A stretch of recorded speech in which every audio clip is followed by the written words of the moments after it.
আমার ভিউয়ার্সদের মধ্যে কারা কারা চিংড়ি লাভার আছেন, আজকের ভিডিওটা তাদের জন্য। আজকে আমার ভিডিও করার একদমই কোনো প্ল্যান ছিল না, যে কারণে দেখতেই পাচ্ছেন আমি কি কি মশলা ইউজ করেছি সেইগুলা আপনাদের সাথে শেয়ার না করেই আমি ওইখান থেকে ক্লিপ নিচ্ছিলাম।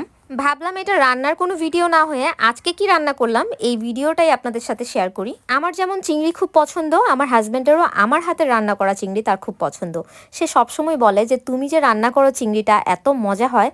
তো আমি যেদিন চিংড়ি ওর জন্য রান্না করি ও খুব খুশি হয়ে যায়। আজকে সে বলে আজকে আমার ফেভারিট খাবার, এবং খাওয়ার পরে যতদিন সে খেয়েছে ততদিনই সে প্রশংসা করেছে, ততদিনই পিছনে পিছনে এসে বলেছে চিংড়িটা যা হয়েছে না। তো হাজব্যান্ডের কাছে এরকম প্রশংসা শুনলে কিন্তু ভালোই লাগে। পৃথিবীতে এমন কোনো বউ নেই যার হাজব্যান্ডের কাছ থেকে রান্নার প্রশংসা পেলে ভালো লাগে না। যাই হোক, অনেক আজাইরা কথা বলে ফেলেছি। আমি এখানে চিংড়িটা প্রায় রান্না শেষ। দেখতে পাচ্ছেন চিংড়িটা দেখতে কত সুন্দর লাগছিল। আমি চিংড়িতে অনেক তেল ইউজ করি যাতে তেলটা উপরে এরকম ভেসে উঠে দেখতে খেতে এবং ভালো লাগে খুব বেশি। আজকে আমি করেছিলাম মুচমুচে আলু ভাজি।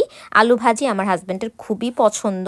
সে বলছিল আলু ভাজিটা খাওয়ার সময় যে মুচমুচে আলু ভাজি আমার খুব ভালো লাগে। সাথে একটা ডাল রান্না করেছিলাম। যেহেতু আমরা দুজন মানুষ, আমাদের এর চেয়ে বেশি আর রান্না লাগে না।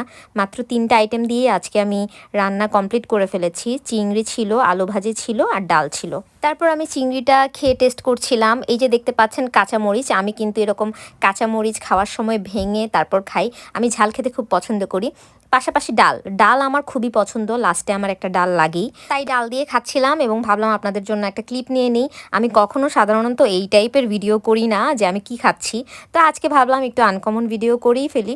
তো আমার ভিডিওটা আজকে কেমন লাগলো অবশ্যই কমেন্ট বক্সে জানাবেন। আজকের মতো এখানেই বিদায় নিচ্ছি। আল্লাহ হাফেজ।